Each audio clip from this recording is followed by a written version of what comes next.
Welcome to Sex Ed with DB. I'm your host, DB. Let's get into it.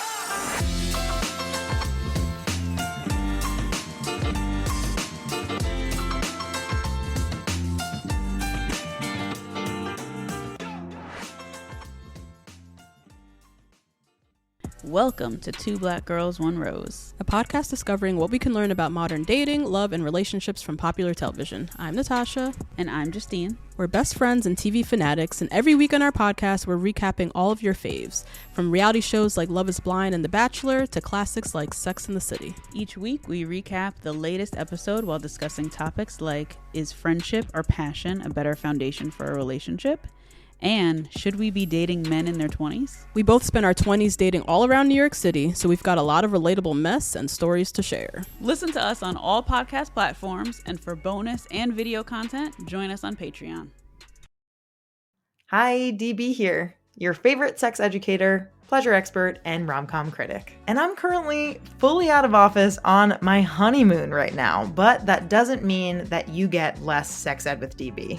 Today, we're bringing you a special re-release of one of our favorite episodes, Pleasure Beyond Orgasm, with Sexuality Doula Ev'Yan Whitney. This conversation originally aired during Season 8, and it's one that stuck with our whole team. Ev'Yan dives deep into what it means to connect with your body, experience sensual pleasure, and explore sexuality beyond just orgasm. Whether you're tuning in for the first time or revisiting this gem, we hope this episode helps you rethink what pleasure can look like, and how to invite more of it into your life. Let's get into it. Hello, Ev'Yan. Welcome to the podcast. How are you today? Hi, I'm good. How are you?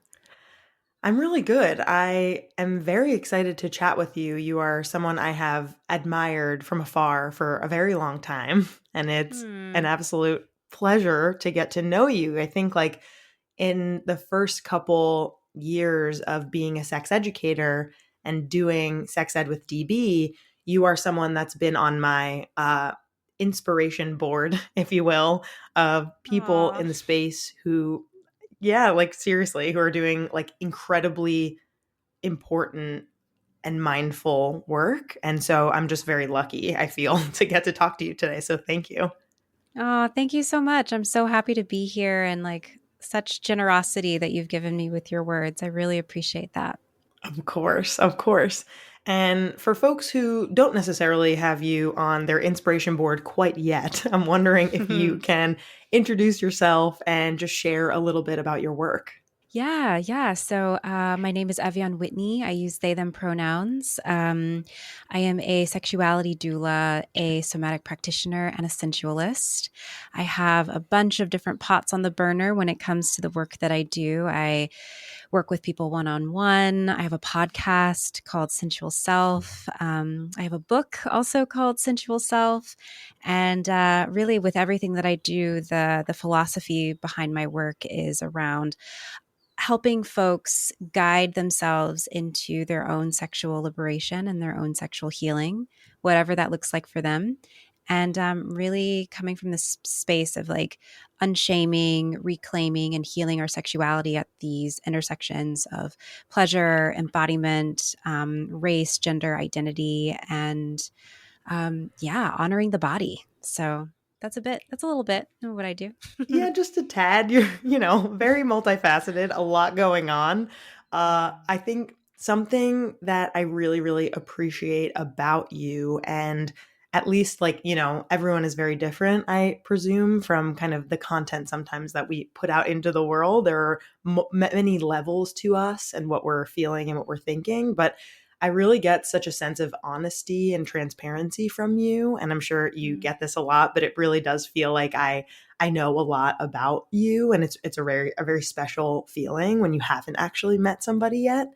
And like this idea that you have of honoring the body, I think that really comes through in your work and in your content and in your education. And so I wonder if we can start today by just sharing a phrase or a word that really describes how you're feeling in your body today and in your mind. How am I feeling in my body and my mind today? My body feels a little slow, and that's not necessarily a bad thing. I have been trying to slow my pace this year and really like work with the rhythms, the natural fluctuations of my energy and my body. And really trying to do this thing where I'm not moving at the speed of light for no Sure. reason. So I think it's a combination of this weather today. It's a little cloudy in Los Angeles, and it just makes me want to slow down and move at a pace where I can hear myself and feel myself more. So I'm feeling a little slow today. And my mind is feeling pretty at peace, which is wonderful because the last few weeks have been, there's been a lot going on.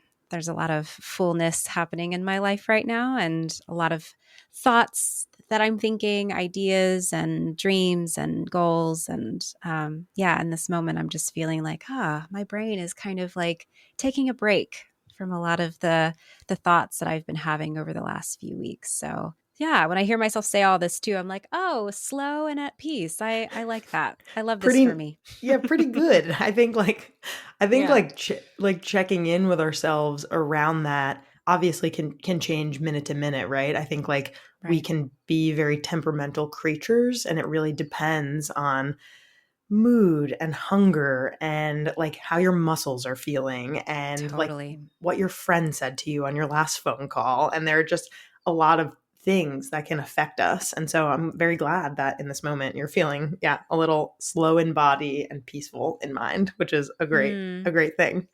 Yeah. Thank you for asking that question. Of course. Yeah.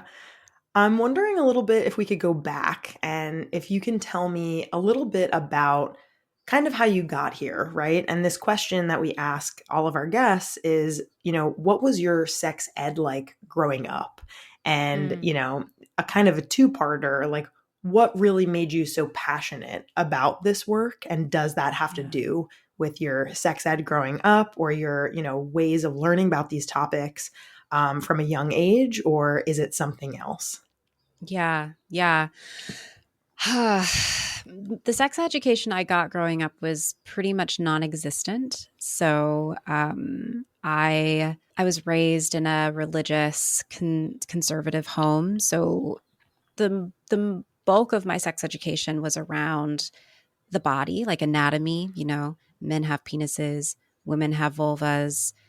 This is how babies are born and formed, and then also abstinence only. So it was very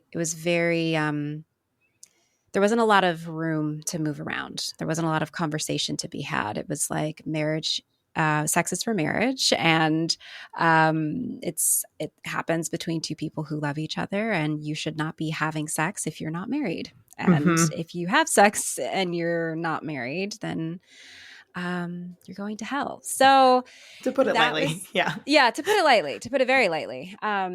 I signed my first purity contract when I was 8. Oh. And that gave me so much of an understanding at a very young age before I could even really understood or before I could even really understand what I was actually signing. It told me everything that I needed to know about my body, about sex, about who has a right to my body and whether or not I have agency or autonomy over my own body.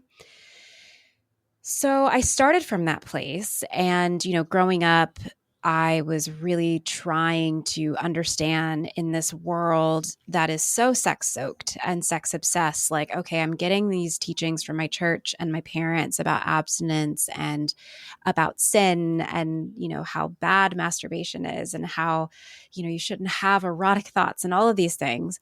But I'm also being given a lot of messages in the media and books that I'm reading and magazines and television shows about sex and how fun sex is and how pleasurable it can be and how it can be a really wonderful way to connect with people that you love and you care about or just like have a good time. So I remember growing up and like coming into like my teenage years being really confused because I'm getting these mixed messages and I wasn't entirely sure how to navigate a world that was telling me sex is bad and also sex is really good. And in that sex is really good, I was also seeing that sex was It was a way that you got attention. It was a way that like you were popular or you got boys and things like that. So there's like lots of like desirability politics like meshed up in there. It was a lot. And I didn't really have a lot of guidance or structure or conversations or safe spaces that I could go to where I could get resources about how to unpack all of these like layers and nuances of sex and sexuality, or to even ask these like really granular questions of like, okay, so everybody is telling you what sex is and what sex should be, but how do you want to feel in your sexual experiences? And like, what is important to you? You know, everyone says that you shouldn't have sex, but like if you want to have sex, how might you do that in a way that is safe and in a way that, you know, is conscious of your own sensitivities and your own safety? So I got into this work really from this place of like trying to relearn and unlearn in a lot of ways, like all of these lessons and things that I was taught about sex and sexuality that were just so wrong, or just, I don't want to say wrong, but just like they did not align with the way that I wanted to be and experience my own body, my own sexuality. There's a lot of fear, there's a lot of shame. And I was really curious about like what was on the other side of that. Like if everyone seems to talk about this sex as being this amazing thing, but I'm not experiencing that for myself. So what is on the other side of shame and sin when it comes to sex?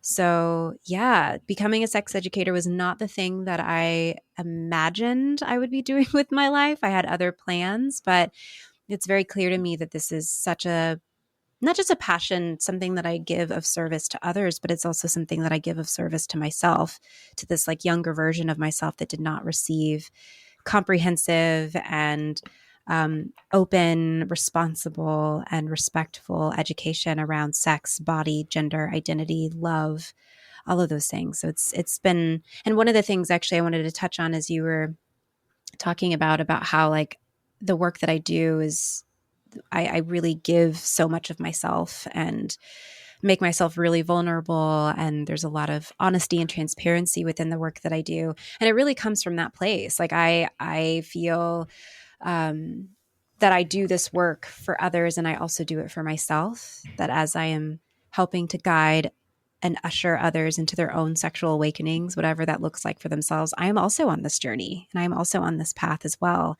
And that it feels really important to me that like I am also learning and growing and educating and unlearning right alongside the folks that I work with. Of course. Yeah, I can imagine all of the healing and the like fullness, as you said it, and the wholeness that comes with like prompting people to kind of think through some of these things that you by proxy, I guess, are also thinking through. And I guess like one reaction is the whole, you know, purity contract at 8 years old when you're just kind of like, okay, like first of all, purity contract, mega yikes. Like I don't like that period, but I think like an 8-year-old is like a perfect person to sway into thinking certain things. And it's so frustrating and sad that that is unfortunately the norm in our like American society in many, many states and cultures and communities. And it just makes me frustrated and like really want to make something like that illegal. I mean, like it feels so terrible to like think that that's still happening, right? Mm-hmm. Mm-hmm. Yeah.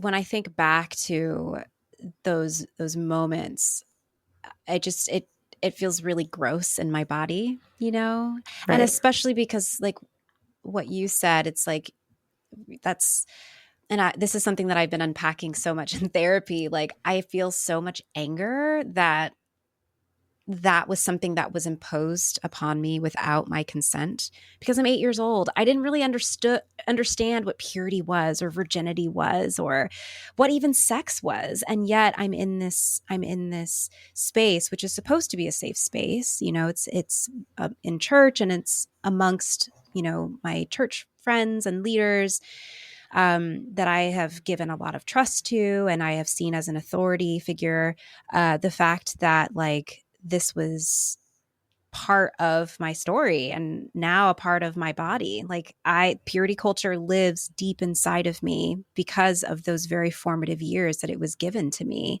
without very much context, without my consent, in terms of like, let's talk about what you're signing. Like, let's talk about what abstinence means. And like, let's also like project a little bit into the future. Cause like I'm 8 years old now, but like if I'm making this contract, how is that going to feel when I'm 16? How is that going to feel when I'm 25 if I'm not married still? Like just thinking about like the impacts of that. And it's something that I've seen a lot with the folks that I've worked with as well, who have had similar backgrounds, being raised in religious households, having similar purity culture upbringings and things like that. Like they're also experiencing the same dissociation with their sexuality and their bodies because at a very young age, that's what they were taught to do. And it was also upheld as like, this is what good people do.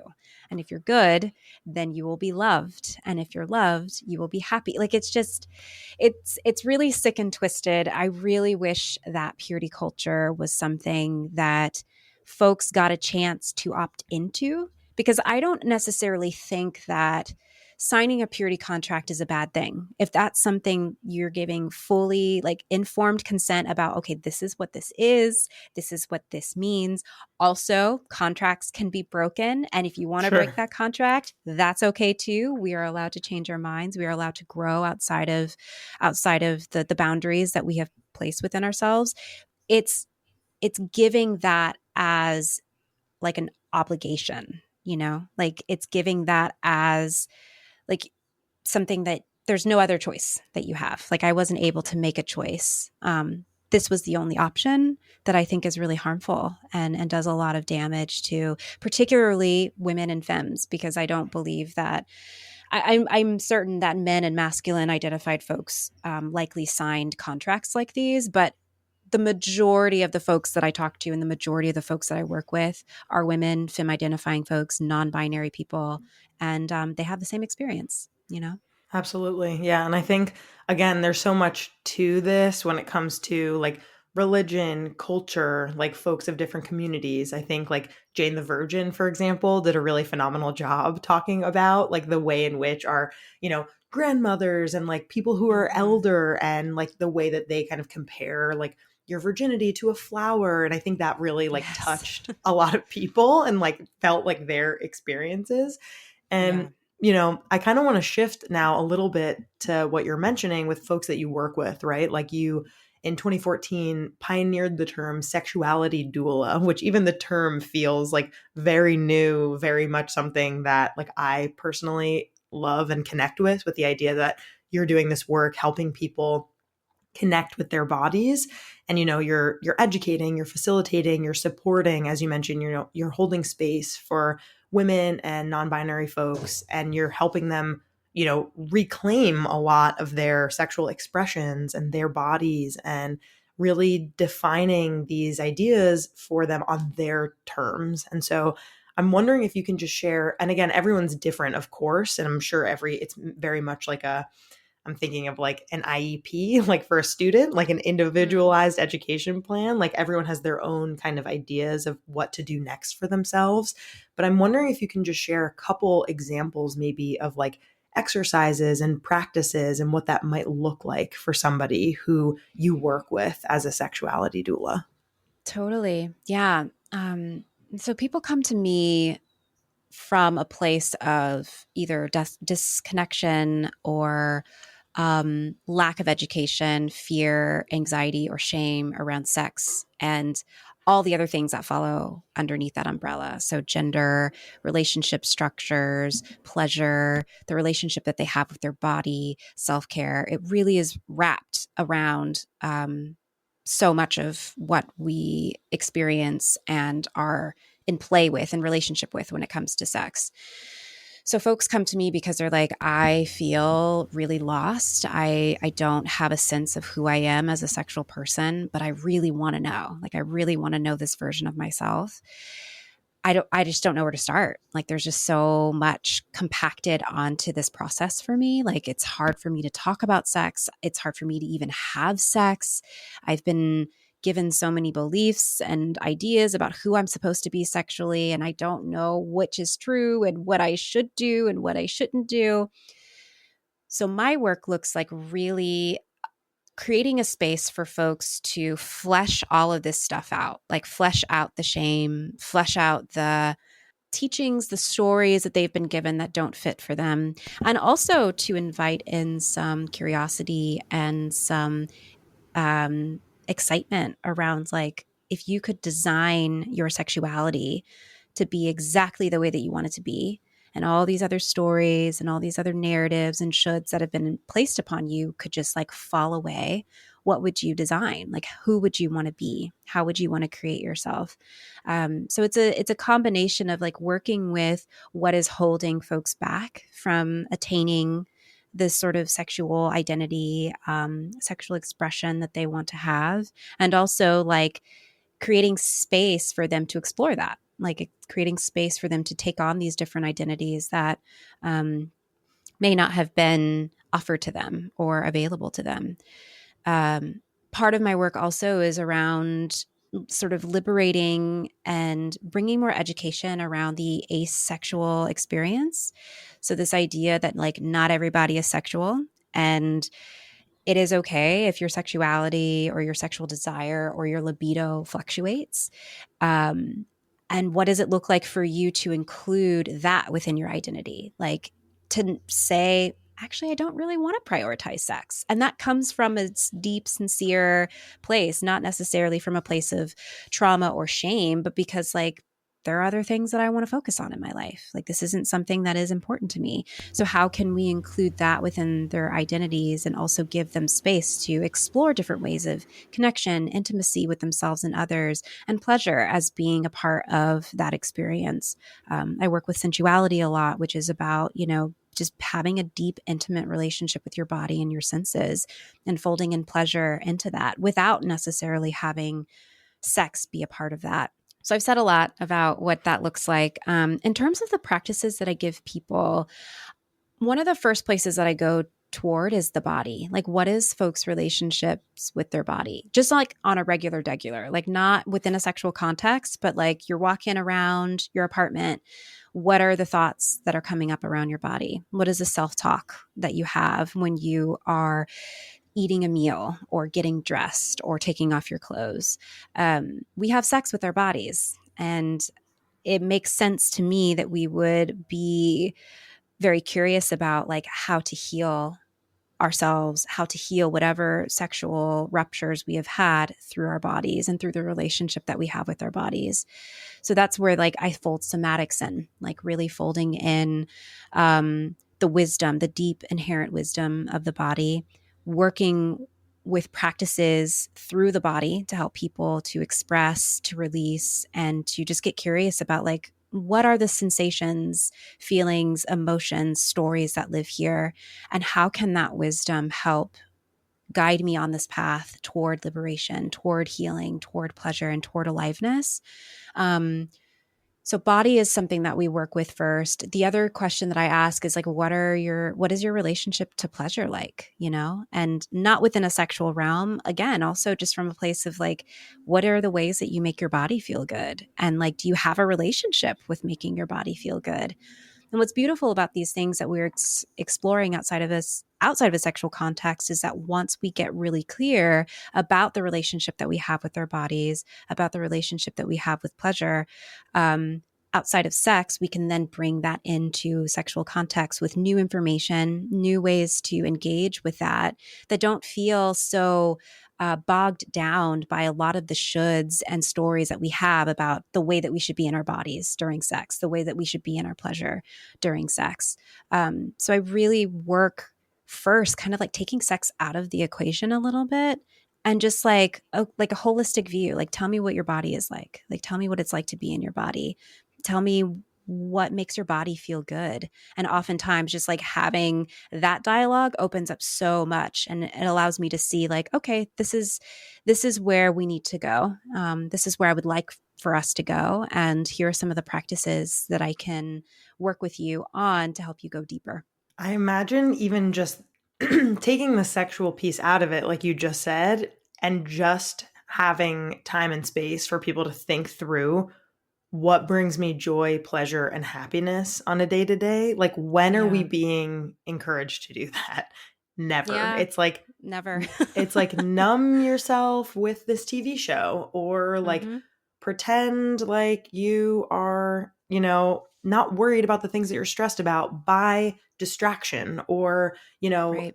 there's very little like opportunity that we have in our like really fast paced environment with so many emergencies, right? Like the news, the election, like the politics. Like, there's a great expectation, at least I feel in my circles as an adult, to kind of like be on top of my shit and like know what's going on. And that leaves pretty little room for me to like really focus inward and, like, to use your word that you're feeling about your body today, like slow it down a little bit.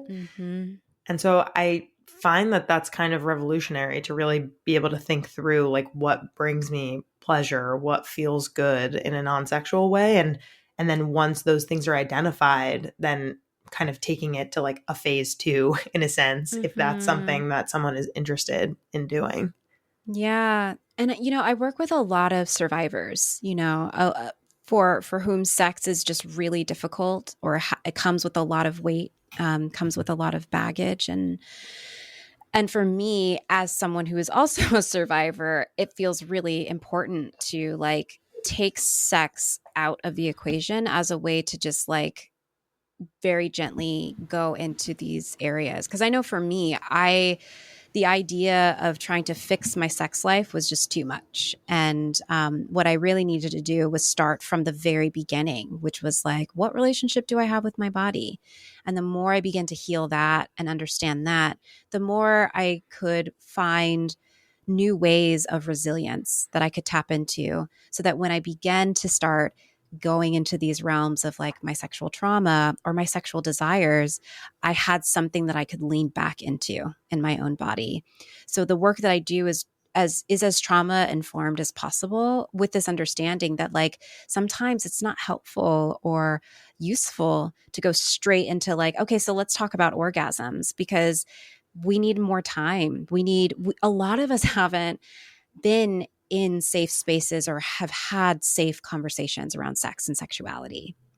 And the idea that we could just jump right into that without like allowing people to like acclimate and find their own sense of safety and resilience within these conversations, that's really important to me. I really want to make sure that in everything that I do, and every class that I teach, every talk that I give, every session that I'm in with someone, that there is safety first and foremost. And if that means that we are spending the first month not even really talking about sex, but we're just exploring like senses, you being in your own body and experiencing your sensuality from a non-sexual place, if that is going to help us get to a space of like possibility and dreaming and healing around sexuality, I'm all for slowing down. Another aspect to this, right, is that none of this is stagnant. Like, it's like a river, right? Like this idea of how you feel about your body and your sexuality and yourself and your partner, if that's, in your life. And it really ebbs and flows. And I think like this idea that we're just gonna have this, it's not like a mountain to climb where like the peak is like you're all of a sudden like your best sexual self. It's a muscle, right? That you kind of have to like really, and a garden that you have to tend to and like build. And I think especially for me, when it comes to body image and self-image, and like what you said before, like, how do you feel about your body when you take your clothes off, or when you get dressed in the morning, or, when you look at yourself in the mirror? And I think like it's this muscle that like you have to be encouraged either by yourself or by, an expert such as yourself to say like, what like feels good to you? Like when you look in the mirror, like what do you really like relate to and feel so like happy to see in yourself? Whether that's on the outside and the inside. And it's such an important practice. Like we talk about like exercising all the time as like a society to like, you know, build our physical health and to get stronger. And like, we don't talk about like how to build our self-image, which really impacts so many pieces of us. So many pieces. It's all connected, you know. It's all connected. It's not. I have tried to work within my own sexual healing from this place of like, oh, if I just like buy this particular toy or try this particular technique, it's going to unlock everything that was constricted in my body, all the norms and narratives. Like, it's just going to be fine. I'll just show up and do the thing. It's fine. And it's like, no, actually, especially when we're thinking about marginalized folks, like this is all of this stuff. There's so much history and there's so much wrapped into our sex lives. I mean, we've have hundreds and hundreds of years of stigma and dogma around this aspect of ourselves, and also confusion as well, you know, just like coming back to these dueling messages that I was given when I was a kid, like sex is bad. And then, but sex is so good. Sex is like MTV, you know, like music videos. So like we have a lot of conflicting information. We have a lot of dissociation between ourselves, like who we want to be as sexual beings, and also what our culture is constantly trying to tell us that we should be. So yeah, it makes sense for me that we start small, that we start slow. And we also start with a lot of reverence of like what it has taken for us to be here, and not even just in our own bodies, but thinking about what our grandmothers taught us about sex and sexuality, the traumas that they have experienced, our ancestry, like how sex was spoken about to them and how that was carried down into, you know, our lore, like our family lore, you know, like it's all connected. So whenever I'm in session with people, I'm not even just, the way I see it is that I'm not in session with just this one individual. I'm also thinking about like their family and like these traditions that were passed down to them about their body, about rest, about pleasure, about who has a choice over their own bodies. All of it's connected. All of it's connected. And that's what makes this work so rich for me, because it's not just like, woohoo, dildos. It's like, let's talk about intergenerational trauma and how we can like break this cycle of sexual shame for the first time in your lineage. Like that is, Wow. It makes me feel so good. That's very powerful thought. And I think like thinking through too about like the amount of grace that we want to give to people who kind of came to us, whether that be our parents or our grandparents or aunts or, you know, people in our families, because of what they were taught. And I think like for myself, I know that I want to be a parent one day, and I'm going to really try my best with my kids when it comes to teaching them everything in like a really kind, patient way. And like parents fuck up all the time. And like that really sucks that like kids are so impressionable. And like the idea that a parent would, you know, be able to say like, hey, like I kind of fucked up here. And like, here's what I wish I would have said. I think like a lot of young people and old, just people who have relationships with their parents and, you know, people who raise them, that conversation is like very much needed for some of that healing. Yes, 100%. Going back a little bit to, you know, this is kind of a meta question because it's about like how you feel about being like a public person, which you're doing right now in this interview. But, you know, we talked about you being like very open and transparent in many aspects of your life, your practices, your feelings, and how things kind of go for you behind the scenes sometimes and what that really looks like. You know, you shared your thoughts and feelings about book grief during the 1-year anniversary of your book, Sensual Self, you know, due to how isolating and lonely it could be to write a book, despite how exciting and thrilling it could be in the same breath or in a different moment. And I'm wondering, like, what have maybe been like some of the most surprising moments and learnings for you from doing this very public, intentional, embodied, connected, and laborious work for yourself and for others? Yeah. That's an excellent question. One of the biggest things that I've learned is that we are all connected. Like I used to think that I was the only person on earth that was struggling with their sexuality. Hmm. Like that was an actual belief that I had. I was like, everybody else is having the best sex of their lives. And little old me is in my apartment being like, I don't even know what good sex is. I don't even know how to do that with my body. And through this work, I have seen the power of community and the power of relationality, like being able to connect to each other through similar experiences that we're all having. Not all, most of us are having similar experiences about this. And that has been really wonderful. And I've seen the power of that in what I share. You know, when I started talking about my ace identity, I was floored to see that so many people were like, oh my God, I'm ace too. Or I think I'm ace as well. I've never thought of my sexuality in this context before. Like the healing power of community and being able to see and witness each other. It not only helps you to not feel alone, but it also creates this beautiful support network that allows you to feel like, oh yeah, like I've got a community at my back. Like I'm not the only one that is experiencing this experience, and I can look to other people and be inspired by them. This idea of a possibility model, like this idea that like you are not alone and that there's someone that you can look to that that can inspire you about what's possible for you.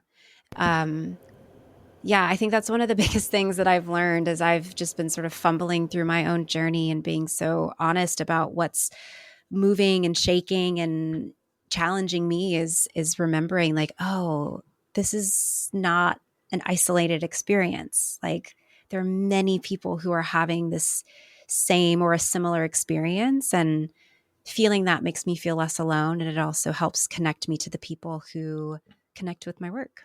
Yeah, this power of community is not to be taken lightly. I think, especially with social media, like we are allowed to really be able to kind of like see the stretchiness of like how far our feelings can really go and who kind of like holds on to them and really appreciates them. And I think that that is what you do with your work, at least my experience of it.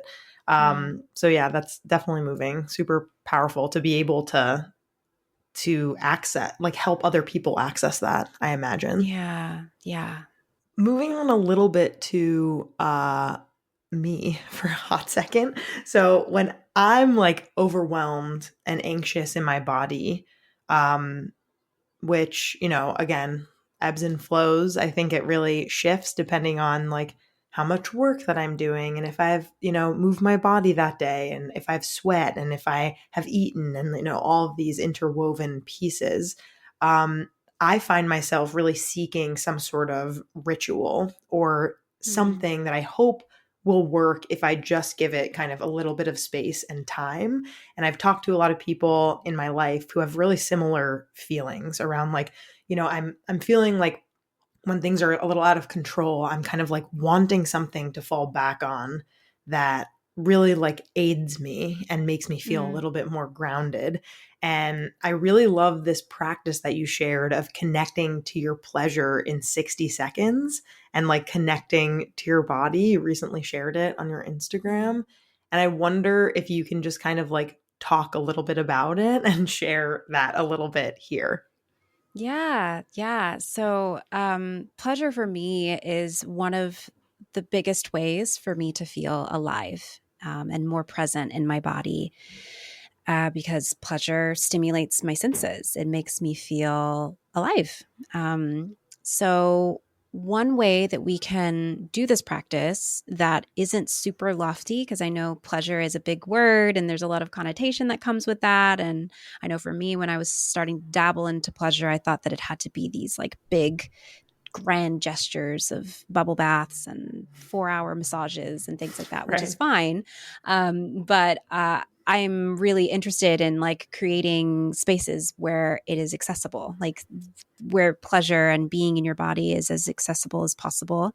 And also is kind of not centered around capitalism, like this idea that we can find pleasure just by virtue of being in our bodies, and we don't have to buy anything or go to a place or have someone do something to or for us in order to access that. So a practice of pleasure can be taking a small, simple act. I think in the video that you're talking about, I used maybe like a hand oil, if I'm Mm-hmm. not. Okay, yeah. So it's taking a small and simple act. It could be putting hand cream on your hands. It could be doing your face routine, your skin routine in the morning. It could be braiding your hair, washing your hair, basically finding something that you're already doing and then slowing that process all the way down and allowing yourself to drink in the pleasure of that experience through your senses. So with the video that you're talking about, the practice was putting some oil on your hands and allowing yourself to like slow down the process to feel what it feels like to emulsify the product in your hands, smelling it, using your nose to take in the scents, looking at your hands as you are rubbing the oil inside of them, feeling what it's like for you to touch yourself. Like, what do you feel when you touch yourself? From both like the hand perspective and also from the you perspective. Like what I feel on my hand is this, and what I feel on the hand that is touching the hand is Right. this. And using the breath to help ground you even more into your body.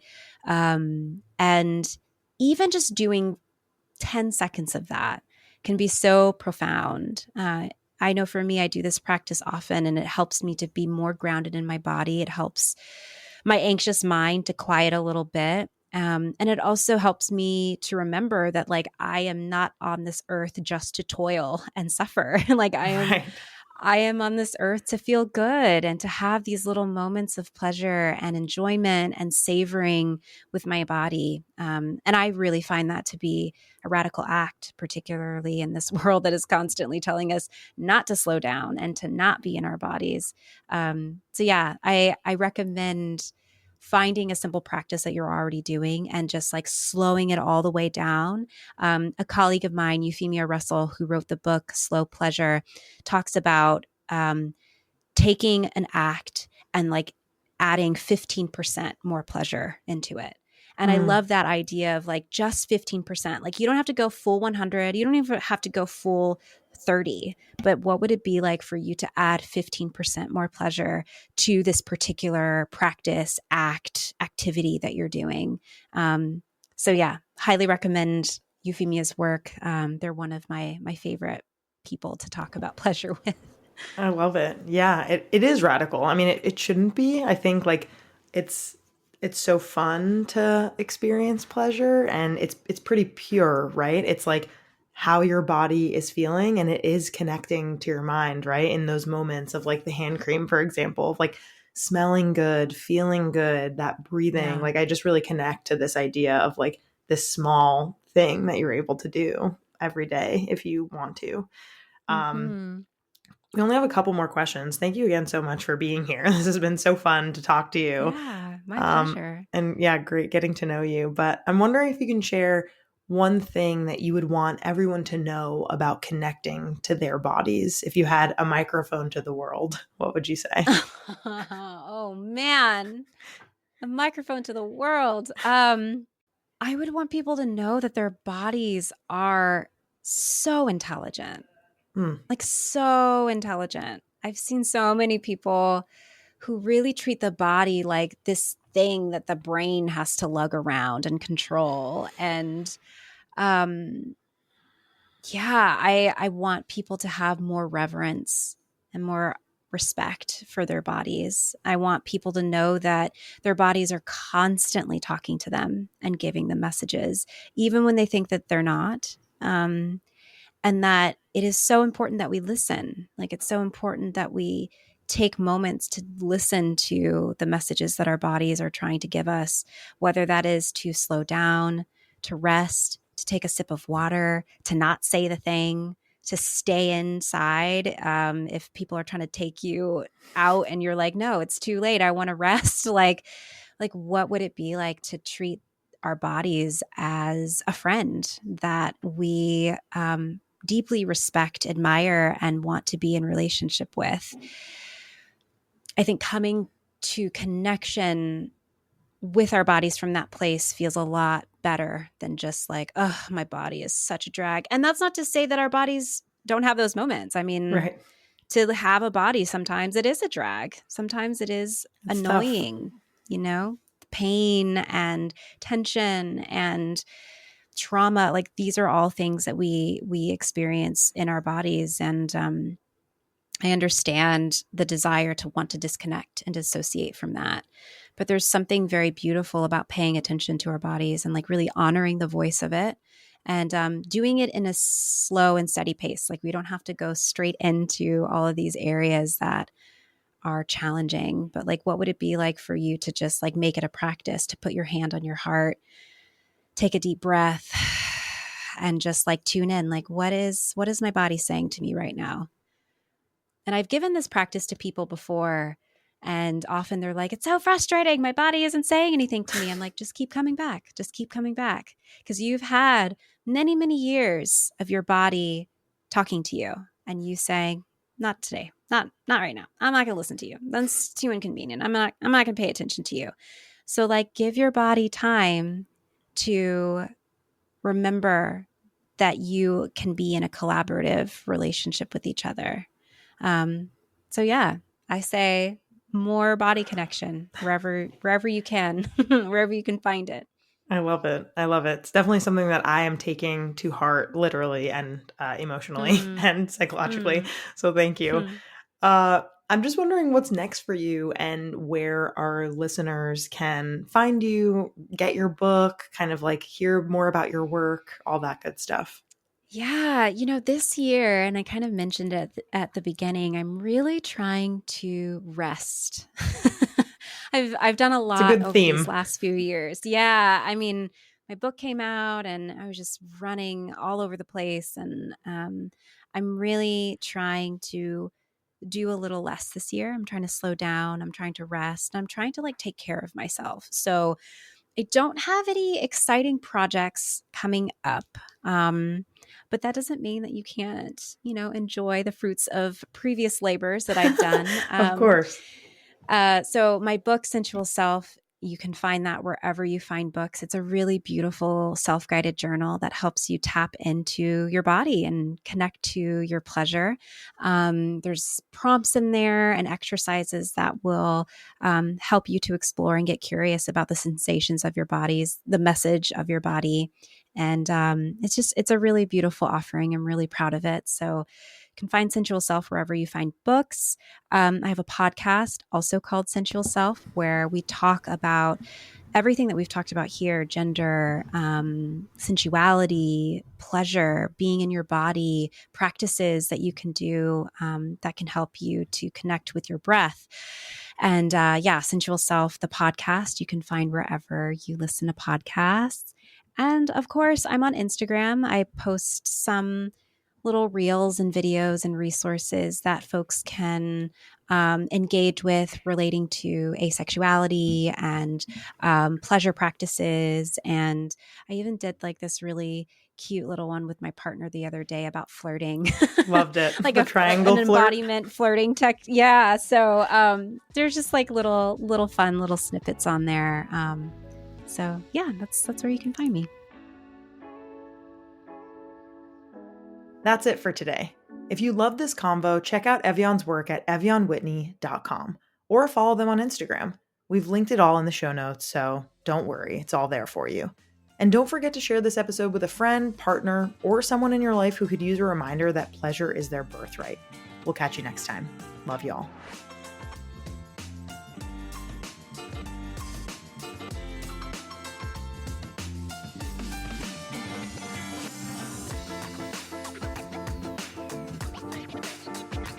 Our creator, host, and executive producer is me, Danielle Bezalel, aka DB. Our producer is Sadie Luigi. Our communications lead is Catherine Cohen. Our music theme is by Hook Sounds. Thanks so much to our featured guests, partners, and listeners. If you have a rom-com you remember from growing up and want us to cover it on Rom-Com Bomb, submit it to us by leaving a review on Apple Podcasts and leaving a comment on Spotify. Want to partner with us? Email us at sexedwithdb@gmail.com. For more sex ed content, follow us on Instagram @sexedwithdbpodcast. See you next time.